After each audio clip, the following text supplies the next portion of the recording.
무엇인가도 우리가 간단히 다루면서 예. 교회사를 우리가 함께 공부하는 목표도 예. 함께 나누어 가보면 좋겠어요. 예. 무엇이든지 그 목표와 동기가 있으면 끝까지 할 수 있게 하잖아요. 예. 네, 그렇게 한번 나눠 보기를 원해요. 네. 예. 여러분은 역사를 뭐라고 정의하시겠어요? 역사는 히스토리죠. 히스토리죠. 예. 네, 역사는 네, 흘러온 시간에 대한 정리입니다. 네. 여러분들의 그 대답을 기초로 제가 제 말이 아닌 그 카라는 그 학자의 말을 빌려서 역사를 정리해 보자면 역사는 과거와 현재와의 대화라고 정의할 수 있겠습니다. 저는 이 말이 현재를 사는 역사가가 과거를 파악해야 하는 상황을 적절하게 표현하고 통찰한 것이라고 생각해요. 예. 동시에 이 말의 뜻은요, 과거의 사실을 밝혀서 오늘의 교훈을 얻는데 그 역사의 가치가 있다는 것을 말하고 있다고 생각해요. 과거에 대한 반성이 미래의 가능성이 된다는 뜻이기도 하겠죠.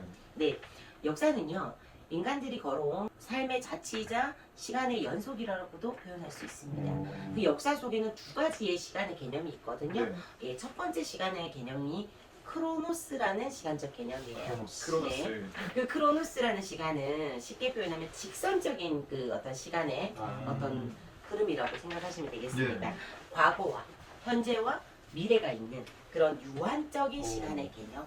우리가 살고 있는 약간 이런 시간. 그렇죠. 우리가 지금 통용하고 있는 24시간 역사 속에서 통용되어 온 예, 그런 시간적인 개념이 크로노스의 크로노스. 개념이라고 생각하시면 되겠습니다. 그리고 두 번째 시간적 개념이 어떤 거냐면 카이로스라는 시간적 개념. 카이로스. 네, 이 카이로스는요, 쉽게 표현하면 시작과 끝이 없는 네. 그 어떤 영원을 이렇게 아우르는 시간. 네, 어. 그런 시간의 개념이라고 보시면 돼요. 그래서 이 개념들을 조금 더 우리가 쉽게 더 정립을 하고자 할 수 있도록 제가 도와드린다면 네. 예수님의 그 성육신 사건 그리고 또 예수님의 부활 사건을 들어서 설명해 드릴 수가 있겠어요. 우리 예수님의 성육신 사건, 자, 이 사건은 어떤 사건이냐? 카이로스, 어떤 시간의 그 제약을 받지 않은 영혼에 속한 존재이신 그분이 유한한 시간인 크로노스의 시간을 뚫고 들어오신 사건이라고 말할 수 있겠어요. 네, 그리고 예수님의 부활 사건은 이와 반대로 크로노스의 시간을 뚫고 오신 이 영원하신 존재가 다시 이 크로노스의 시간을 뚫고 나가시어서 카이로스의 그 시간의 영역으로 돌아가신 사건. 예. 그것이 카이로스의 시간 개념이라 생각하시면 되겠습니다. 이제 크로노스와 카이로스 어떻게 조금 잘 정리가 되실까요? 예. 좋습니다. 네, 너무 감사하네요. 이렇게 역사를 바라볼 수 있는 시각, 이것을 우리는 기독교 사관이라고 표현을 해요. 기독교 사관적으로 보는 시간의 관점에서는 천지창조부터 예수님의 재림까지 이 모든 흐름들을, 우리 인간의 역사 속에 흐르는 이 흐름들을 하나님의 관점으로 바라보는 것이죠. 예, 역사의 개념 속에서 우리가 가져야 할 역사의 그 관점과 시간에 대해서 이해가 되시나요? 네. 네, 그럼 계속해서 우리가 이 교회사를 공부하는 목표에 대해서 우리가 다지고 나가면 좋겠습니다. 예. 그러면 우리가 공부해 가야 할 그 교회사의 실제는 무엇일까요? 교회사 실체. 네. 공교진. 네, 너무 어렵게도 생각하시네요. 교회사의 실체는 바로 교회입니다. 교회가 역사 속에서 어떤 경험을 했고 어떤 과정을 거쳐왔는지 우리가 그 역사 속에 직접 들어갈 수는 없지만 정말 우리가 그때로 돌아가 볼 수는 없지만 이런 공부들을 통해서 그때 그것들을 접하면서 시대를 뛰어넘어서 공감하겠다 하는 이것에 교회사 공부의 첫 번째 목표가 있다고 하겠습니다. 공감. 공감. 예. 네. 그리고 두 번째 목표는요. 앞서 언급한 내용하고도 일맥상통하는데 올바른 교회 개념에 대한 정의를 가지게 하는 거죠. 예. 2000년 교회사의 변혁기마다 등장했던 질문이 있어요. 그것은요. 성경에서 제시하는 그 올바른 교회의 개념 그리고 교회의 상과 실존하는 그 교회의 형태 이것의 그 어떤 차이점에 대해서 어떻게 그 갭을 줄일 것인가. 예. 늘 그 사이에는 긴장관계가 있었거든요. 차이점이 계속해서 존재를 한다는 거죠. 성경에서 말하는 것은 이런 교회상인데 실제 실존하는 교회에는 또 그런 모습이지 못하는 그런 어떤 갭들이 벌어지면서 그 사이에 계속 충돌이 일어나는 거예요. 그러니까 긴장이 형성되어 온 거죠. 네. 근데 2000년 전에 그 원시 교회상을 현재로 똑같이 옮겨온다. 그것은 실질적으로 불가능해요. 시대나 문화나 많은 것들이 변화하는 네. 그런 걸음들이기 때문이죠. 그렇다면 성경에서 말하는 교회상의 본질이 우리 시대에 어떻게 구현되어야 될지 그것을 교회사는 역사적으로 그것들을 전망하기도 하고 네. 제시하기도 합니다. 복음, 우리에게 전해진 그 복음, 우리가 붙잡은 진리, 그것은 본질상 불변해요. 네. 예. 그렇지만 신앙의 행동은 언제나 진행형이라는 것을 우리는 놓치지 말아야 됩니다. 고인물이 섞듯이 우리가 붙잡은 그 복음은 변질되거나 변화되지 않지만 그렇다고 해서 우리의 신앙 행동도 그곳에 머물러서 있어서는 안 된다는 거죠. 붙잡은 진리를 바탕으로 그 복음 안에서 우리는 늘 전진하고 네. 계속해서 진행되어져 가는 것이 우리 신앙생활이어야 된다는 것입니다. 복음의 본질에 합당한 교회상으로 변해가는 진행형. 네. 예. 따라서 교회사의 최종 목표는요. 하나님이 원하시는 교회는 어떤 교회일까? 네, 정말 하나님의 마음에 합한 교회는 어떤 교회일 것인가? 그것을 찾아가는 그런 작업이라고 할 수 있겠습니다. 예. 예, 또한 2000년 교회의 어떤 역사들은요. 성경에서 흘러온 역사들하고도 사실 많이 다르지 않습니다. 내용적으로는 다를 수 있겠지만 그 진행되어져 오는 틀이 비슷하다는 뜻이죠. 안타깝게도 인간들은 그 시간이 지날수록 마음 자세가 흐트러지고 변질되기가 마련인 것 같습니다. 예. 예, 씁쓸하지만 우리가 그 성경의 역사든지 교회의 역사든지 이렇게 조금만 같이 살펴보다 보면요. 제일 먼저 인식할 수 있는 것이 본질에서 멀어져 가는 하나님에게서부터 멀어져 가는 인간의 모습입니다.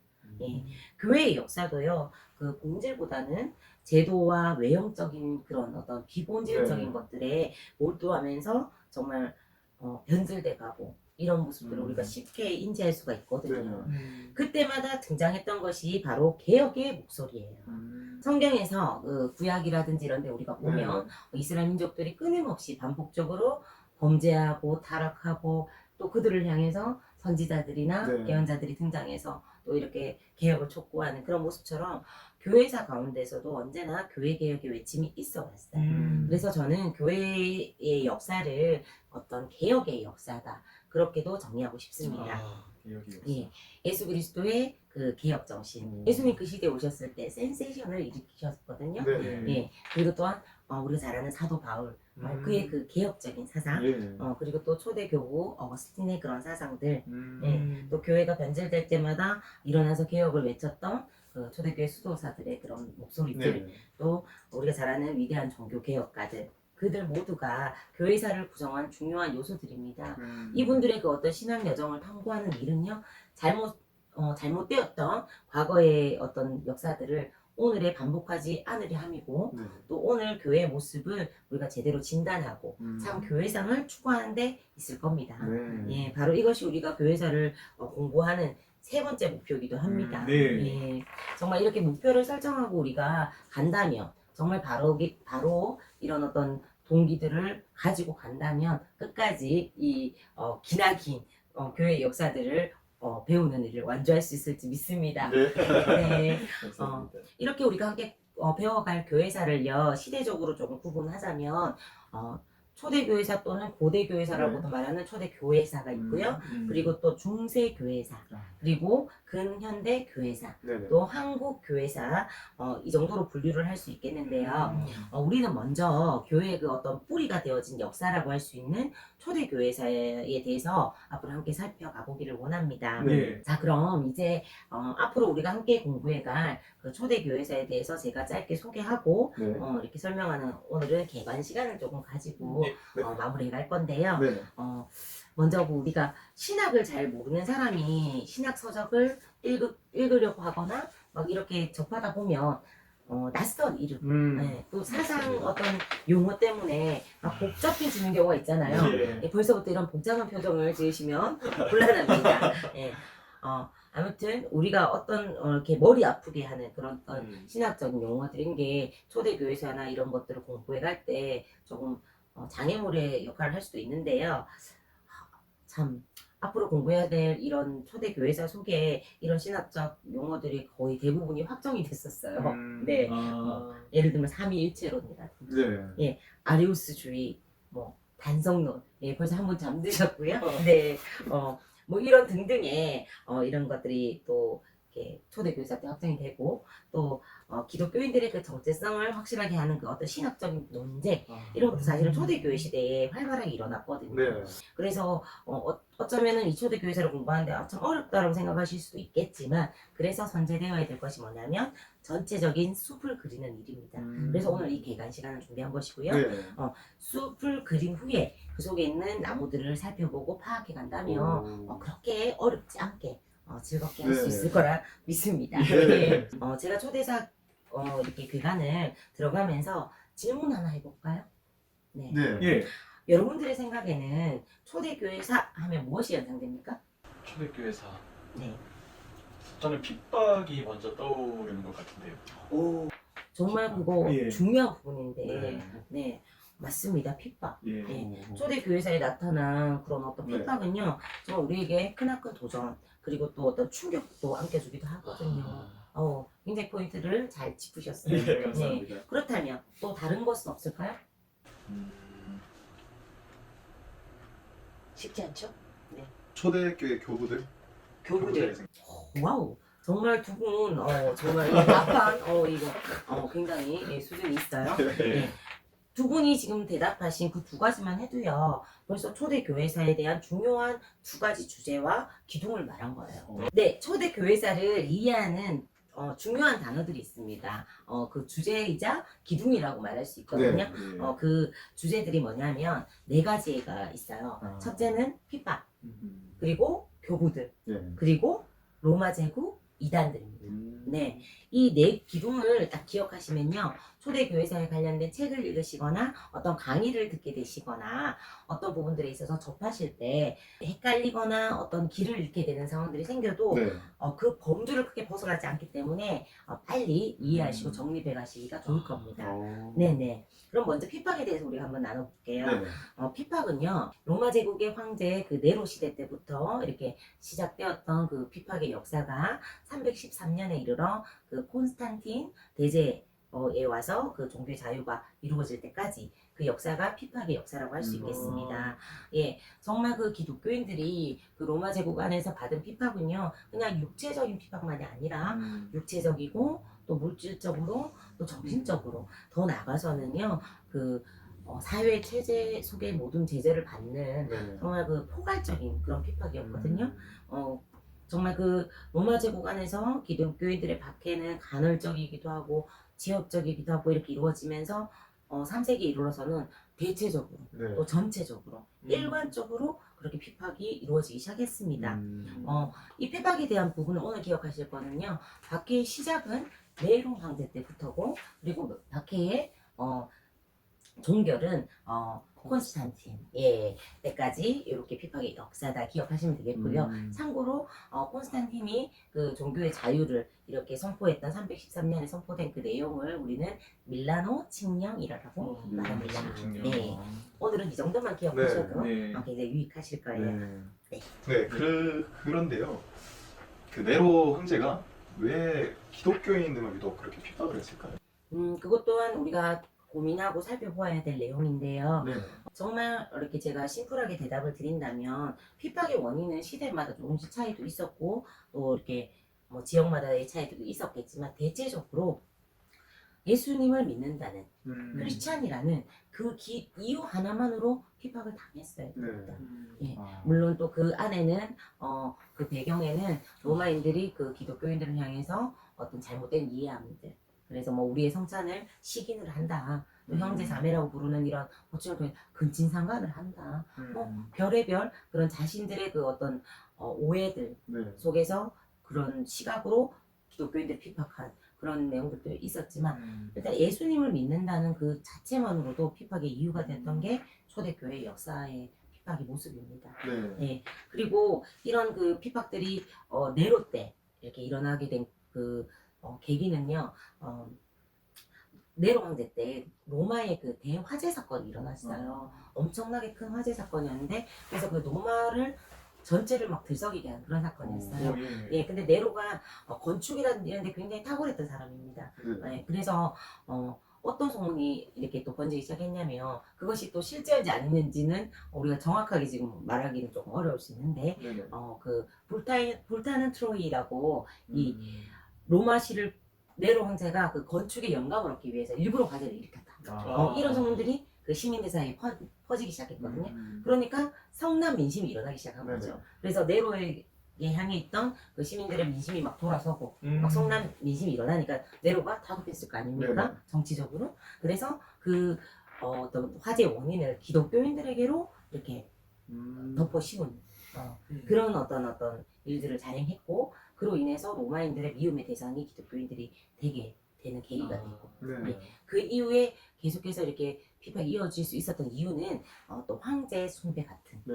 그런 것들이 또 강요되었을 때 기독교인들이 우리가 믿는 그 믿음은 유일 신이신 하나님 한 분만 그 한 분께만 또 우리가 예배하고 섬기는 거잖아요. 네. 근데 황제 숭배는 무엇과도 같이 우리에게는 우상 예, 숭배. 우상 숭배와도 같잖아요. 그래서 그때 기독교인들이 그 받아들이지 않음으로 인해서 또 핍박을 더 가혹하게 받게 되는 이런 배경들이 있었다는 것을 기억하시면 좋겠습니다. 네, 우리가 이 역사를 알아갈수록 지금 우리에게 주어진 이 신앙의 자유가 얼마나 소중한 것인지를 세상 깨닫게 되실 거예요. 우리도 지금 이 코로나 시대를 겪으면서 예배가 정말 자유롭게 드릴 수 있었던 예배가 제한되고 또 우리가 방문할 수 있었던 교회의 걸음들이 조금씩 제한되는 이때를 통해서 예배에 대해서 우리의 신앙의 자유에 대해서 한번 좀 돌아보게 되잖아요. 이것을 우리가 초대 교회사의 이 역사와 함께 연결해서 생각한다면 앞으로 우리가 가야 될 바 그리고 우리가 신앙의 자세들에 대해서도 다시 한번 점검하고 성찰할 수 있는 좋은 계기가 될 줄 믿습니다.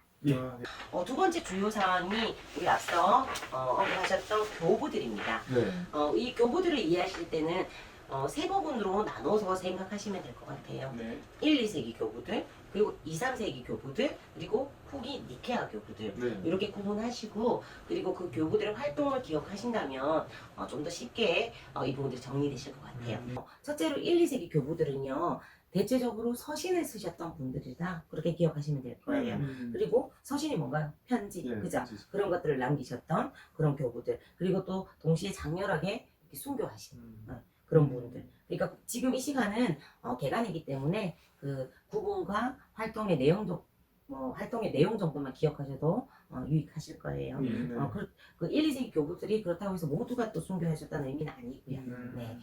그리고 2, 3세기 교부들 이들을 변증가들이라고 부르거든요. 네. 왜 그렇게 부를까요? 변증. 네. 이 변증이라는 단어에서 생각나지 않으세요? 어떤 변호했다는 의미가 좀 있을 것 같다는 생각이 네. 드는데. 빙고. 네.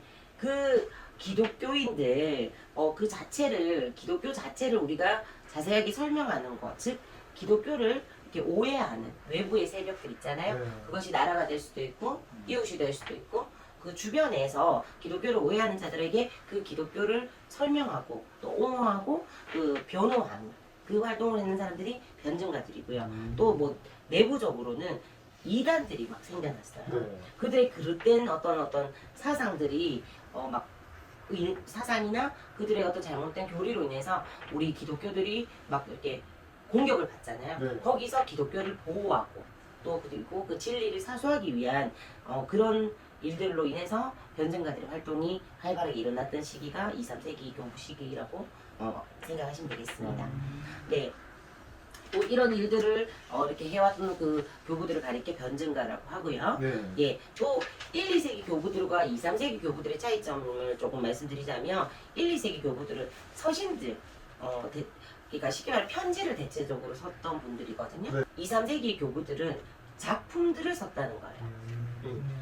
쉽게 말하면 어떤 책이라든지 네. 그죠? 문학 작품 같은 것을 이렇게 남겼던 그런 분들이고요. 그 사이에 이단들이 이렇게 등장하고 그릇된 사상들이 막 등장을 하게 됩니다. 그리고 후기 니케아 교부들 시대인데요. 이들은요 그 325년에 그 니케아 종교회의라는 굉장히 중요한 종교회의가 일어납니다. 그곳에서 우리의 그 교리도 신조도 정립되는 그런 일들이 있거든요.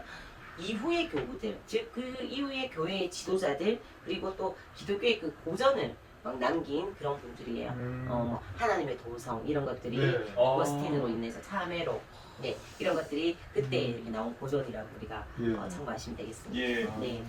어떻게 교부들에 대한 부분도 이렇게 정리가 조금 되실까요? 네. 예. 교부들을 세 부분으로 우리가 나누었던 것들 그리고 그들의 활동을 기억하시면 되겠습니다. 네. 네. 그러면은 그 시대마다 이제 교부들이 활동을 했다고 하셨는데 그럼 그 시대에 어떤 교부들이 있었는지에 대해서도 이야기 좀 해주실 수 있으실까요? 네, 그건 역시 참 좋은 질문이에요. 예. 네, 많은 교부들이 있겠지만 대표적인 몇 분이라도 내가 들어보았다 이렇게 기억해 주는 것은 굉장히 유익한 겁니다. 자, 제가 많은 교부들 중에서 그 시대별로 대표성을 가진 몇 분만 소개를 해드릴게요. 네. 1, 2세기 교부들에는요, 바나바, 호마, 클리멘트, 폴리카, ig나티우스 이런 분들이 계시거든요. 네. 이 이름들 중에 조금 우리에게 가장 좀 익숙한 이름이 있나요? 폴리카비 좀 있습니다. 폴리캅. 네. 네. 폴리캅에 대한 유명한 일화도 있거든요. 그걸 네. 혹시 두 분 중에 누가 아시는 분 있으신가요? 이야기하신 분께서 제가 이제 편안하게 아시는 네. 대로 한번 말씀해 주세요. 주어서 그랬는데 폴리카께서 본인 신앙을 지키기 위해서 이렇게 로마 통치하에 살아가다가 이제 로마의 그 핍박에 의해서 이제 불 가운데서 이제 고문을 당하고 이제 화형을 당하기 직전까지 이렇게 가게 됐는데 이제 그 고문관이 이제 폴리카한테 물었다는 그런 이야기를 들었습니다. 폴리카에게 한 번만 예수 그리스도에 대한 그 신앙 고백을 부인해라. 그러면은 너가 여기서 살 수 있다. 라고 이제 폴리카를 얘기했을 때 폴리카를 예수님은 한 번도 모르는 하나 없고 그리고 부인한 적 없는데 어떻게 내 목숨 하나 부지하기 위해서 예수님을 부인하겠냐. 기억합니다. 아주 훌륭하시고 야, 들어볼까요? 예. 네, 네. 맞습니다. 전승에 의하면은 그 폴리캅은 사도 요한의 제자였다라고 또 그렇게 전승되기도 하고 또 성원화 교회 감독이기도 했습니다. 그러면서 로마의 그 핍박 아래서 어떤 순교의 반열을 가야 되는 그런 어떤 위기들이 닥쳤을 때 그 주변에 어떤 그 폴리캅의 삶에서도 존경과 그런 인정을 받던 그런 감독이었거든요. 그러다 보니까 그 노쇠한 데다가 이렇게 이렇게 순교를 가야 되는 이런 위기 앞에서 그 고문관이 당신이 한 번만 이렇게 예수를 부인하며 내가 당신을 이렇게 살려주겠다고 회유하고 건면하고 이렇게 하는 일들이 있었을 때 네. 그때 폴리캅의 나이가 46세쯤이었더라고 이렇게 전설을 통해서 전해져요.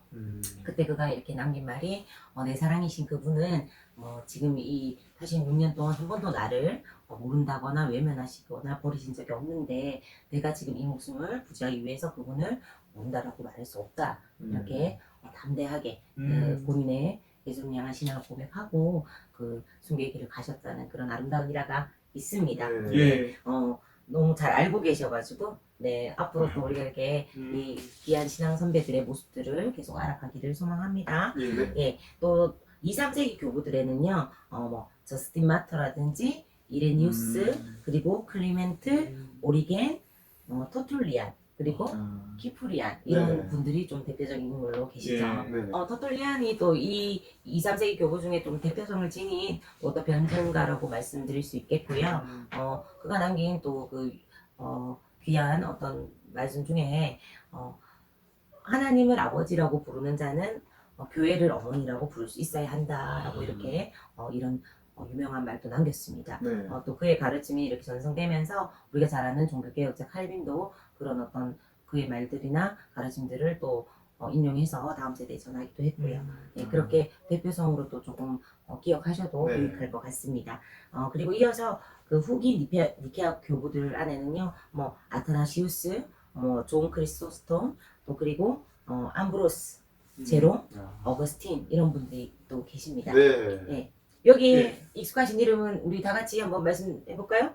어거스틴. 그렇죠. 네. 이 어거스틴, 이때의 속한 교부입니다. 예. 여러분들 그래도 이 세기들마다 한 분씩이라도 귀에 익은 이름이 있다는 것은 네. 굉장히 여러분들이 평소에 관심을 가지고 있었던 부분인 것 같아서 정말 훌륭하시고요. 네, 생소하게 들리시는 그런 이름들일 거예요. 하지만 이어지는 강의를 통해서 꼭 기억해 둬야 될 그런 한 분씩 제가 또 자세히 설명해 드리겠습니다. 예. 중요한 것은요, 이런 분들의 이름을 전혀 듣지도 알지도 못한다고 한다면 앞으로 이렇게 교회사를 공부할수 어려워질 수 있거든요. 그래서 이렇게 먼저 이런 분들의 이름이라도 여러분들이 들었다는 이 자체의 의미를 두시고 네. 자부심을 가지셔도 좋겠습니다.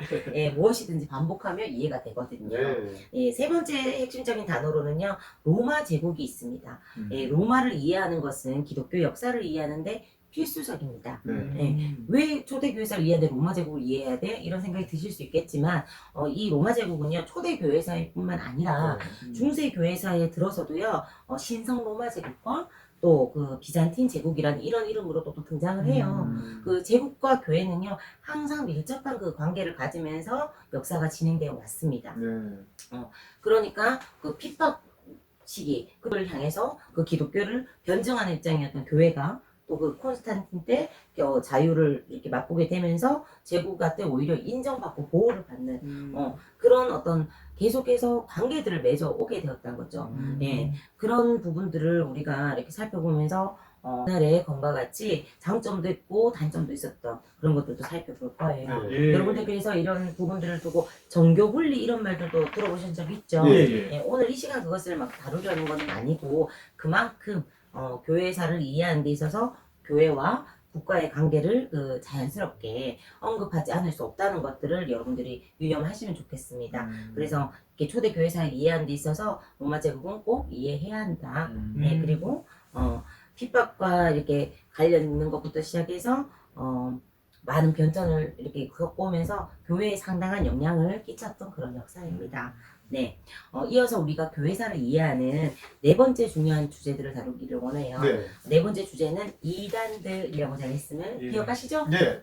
네, 핍박을 받는 그런 상황 가운데서도 그 인지했었고 활동을 하고 있었습니다. 어쩌면 조금은 아이러니한 부분일 수도 있는데요. 그래서 여러분들에게 조금 이 이단 설명하면서 이것들을 좀 구별해서 생각하실 수 있게 단어들을 제가 좀 제시하기를 원하는데요. 첫 번째는 이단성, 그리고 이단, 그리고 이단자 이렇게 좀 구별을 하시면 좋겠어요.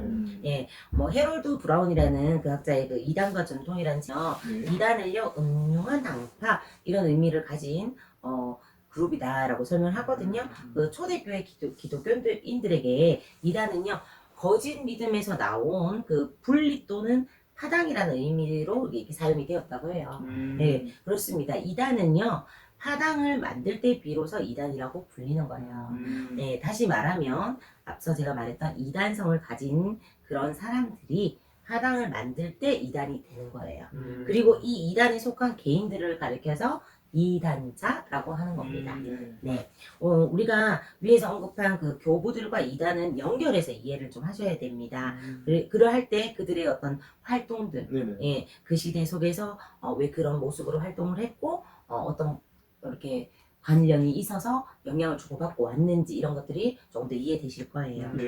간략하게 이단들에 대해서 또 기억하셔야 될 것을 찍어드린다면 우리 그 1세기부터 등장하기 시작했던 영지주의를 꼭 기억하셔야 됩니다. 영지주의요? 네, 초대교회 이단 영지주의 딱 이렇게 기억하셔야 되거든요. 네. 네, 그 영지주의는 우리가 2004, 5년 경인가 전 세계 그 베스트셀러로도 등장을 하고 영화화도 됐던 그 작품이 있는데 기억하시나요? 네. 눈만 작게 뜨신다고 기억이 나실까요? 네. 다빈치 코드라는 그 소설의 예, 배경이 되는 그것이 영지주의입니다. 네, 이 영지주의는요 앞으로 교회사에서도 그 위험성을 알고 이미 그 골로새서라든지 고린도 전후서라든지 또 요한서신서 같은 이런 신약 성경에서는 기독교인들에게 경고하고 계셔요. 영지주의 자체는 이단이 아닙니다. 하지만 이단성을 갖도록 영향을 준 사상입니다. 초대 교인들에게 상당히 영향을 준 이교 사상이죠. 예, 영지주의 안에는 뭐 신플라톤주의, 또 유대주의, 동방 종교 더 나가서 기독교까지 이렇게 혼합을 해서 만들어진 좋게 말하면 혼합 종교요, 나쁘게 말하면 자탕 종교라고 그렇게 할 수가 있겠죠. 이러한 사상이 이단자들이 생겨나도록 했다는 것입니다. 예. 그렇게 이제 이어져서 1, 2세기 초대교회에 나타난 최초의 이단들에는 마르시온이라든지 몬타누스라든지 이런 어떤 이단들이 발생을 하거든요. 이 모든 이단들이 영지주의의 영향으로 생겨난 것이라고 생각하셔도 됩니다. 예, 그런 후에 변증가들과 그 후기 니케아 교부들 사이에 등장한 이단들은 그 삼위일체론을 이래 둘러싸고 일어난 아리안주의라든지 뭐 이런 대표적인 이단들도 있거든요. 예. 오늘은 제가 유익이라든지 또 이렇게 배워야 되는 이유라든지 그리고 초대자 교과 그 기간까지 해서 네. 이렇게 한번 진행을 해봤는데 오늘은 제가 여기까지 하기로 하고 보다 자세한 것들은 계속되는 강의를 통해서 설명하도록 하겠습니다. 네, 너무 좋아하시는데요? 네, 우리가 이 시간들을 이렇게 가지면서 조금은 학문이기 때문에 따분하게도 느껴질 수 있고 그러실 수도 있을 거예요. 하지만 오늘 이 첫 시간을 통해서 나눈 우리가 교회사를 공부해야 되는 그 이유 그리고 또 그 윤리 또 그 목표 이런 것들을 우리가 제대로 마음에 새기고 끝까지 이 교회사 시간을 완주할 수 있기를 소망합니다. 네, 이렇게 마무리하시면서 두 분도 한마디씩 첫 강의에 대해 소감을 나눠주시면 감사하겠어요. 저는 교회사라고 했을 때 뭔가 되게 어려울 것 같고 네. 어디서부터 해야 될지 모르겠고 너무 막연했는데 오늘 이 네 기둥에 대해서 또 초대 교회사와 그 5가지 교회사가 있는 거를 네. 또 듣고 나니까 뭐부터 천천히 해나가야 될지 좀 감이 잡혔어요. 네, 그리고 그거를 통해서 어떻게 적용해 나가고 오늘날 우리에게 어떤 또 가르침을 주는가 그 부분을 좀 기대하게 만드는 시간이었습니다.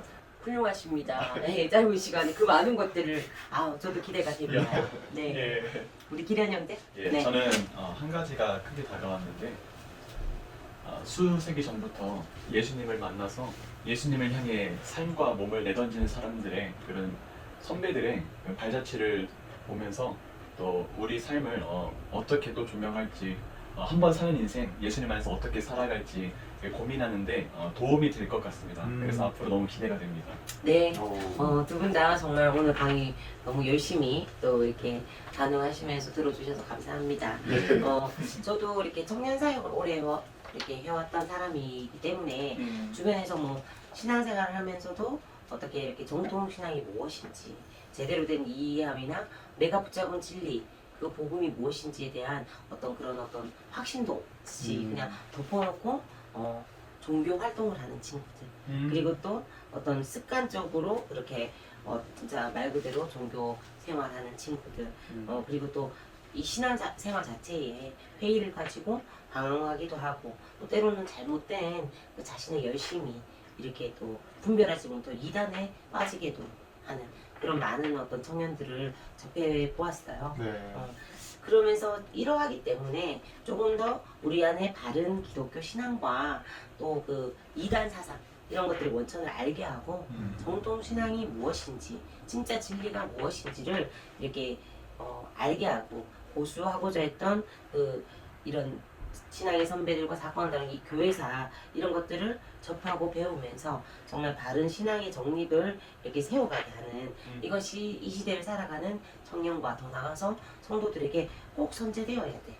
예, 그런 작업이 아닌가 많이 고민하고 생각했었습니다. 네, 그래서 우리가 이 초대 교회사를 이렇게 앞으로 강의를 진행해 가면서 정말 여러분들과 그런 것들을 정립하는 유익한 시간이 되기를 간절히 바라고요. 네, 내가 믿는 그 신앙의 본질을 함께 알아가고 이렇게 정립해 가기를 소망합니다. 아는 만큼 보일 겁니다. 네, 그래서 여러분들의 눈을 열어서 함께 살피고 배우면서 이 강의를 영상으로 보시는 분들도 그냥 듣지 마시고 마치 광부가 보화를 캐는 그런 심정으로 이 초대 교회사 안에 숨겨둔 하나님의 은혜를 누리면서 기도하는 마음으로 우리 그렇게 함께 배워가기를 원합니다. 정말 그러할 때 이 역사 속에 숨겨진 하나님의 은혜를 마음껏 받아 누리시면서 정말 과거의 교회가 영광스러웠던 그 순간들을 통해서 현재에 우리가 또 함께 지켜나가고 누려나가야 될 교회 번영과 얻은 순결을 위해서 기도하게 되는 그런 중요한 키가 되어지기를 소망합니다. 네, 한국교회를 사랑하는 청년들이 이 강의를 함께 들으면서 역사 속에서 지혜를 배우고 또 피로서 쓰여진 전해진 그 기독교의 진리를 파수하고 전하는 일에 그 열정들을 갖게 되기를 간절히 소망하면서 저는 오늘 강의를 여기까지로 마무리하도록 하겠습니다.